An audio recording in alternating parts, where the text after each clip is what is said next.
செவ்வாழைப்பழம் வந்து ஆண்களுக்கு ரொம்ப நல்லது. இந்த ஆண்மை குறைபாடு, குழந்தை இல்லாத எல்லாரும் செவ்வாழைப்பழம் சாப்பிட சொல்லுவோம்.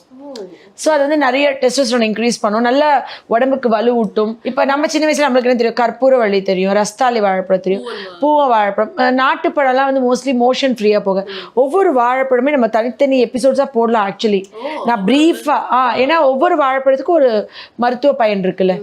இந்தந்த வாழைப்பழம் இந்தந்த அதில் குழந்தைங்களுக்கு கொடுக்க வேண்டிய வாழைப்பழம் நம்ம இந்த எப்படி சத்து மாவு கூழ் கொடுக்குறோம் குழந்தைங்களுக்கு முதல் உணவு.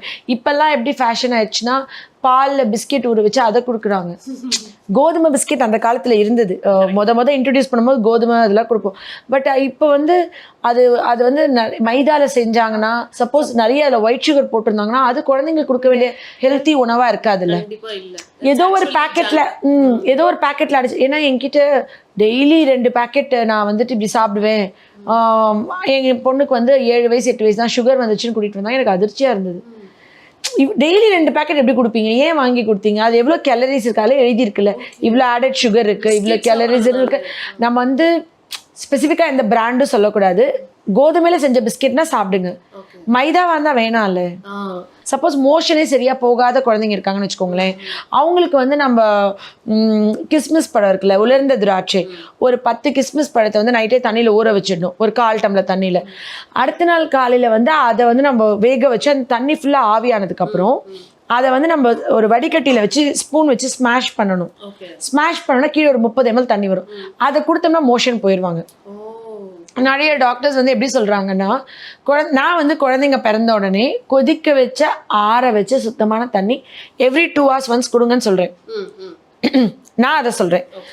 சில டாக்டர்ஸ் வந்துட்டு குழந்தைங்களுக்கு 6 months வரைக்கும் தாய்ப்பாலே 60% தண்ணி, நீங்கள் வந்து அது கொடுத்தா போதும். ஏன்னா அம்மா அங்கே ஒழுங்காக பால் கொடுக்க மாட்டேங்கிறாங்க, தண்ணியை கொடுத்துறாங்க பிள்ளைங்க அழுகும்போது.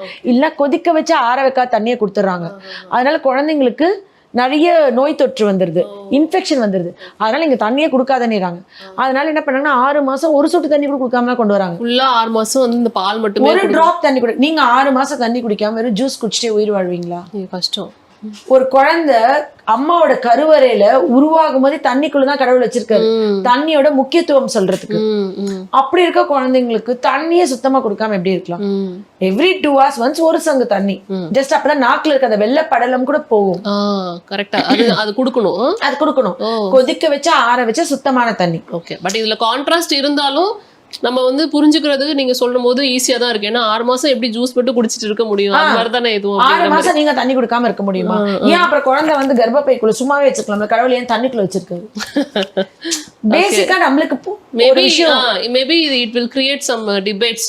பட் ஆனா இது டிபேட்ஸ்னு சொல்ல வரல. எந்த டாக்டருமே கொதிக்க வச்சு ஆற வச்சு தண்ணி கொடுங்கன்னு தான் சொல்லுவாங்க. பீடியாட்ரிஷியன் இப்ப எனக்கு குழந்தை பிறந்தப்ப நான் போன பீடியாட்ரிஷியன் வந்து நான் கண்டிப்பா ஒரு பீடியாட்ரிஷியன் காமிச்சிருப்பேன்.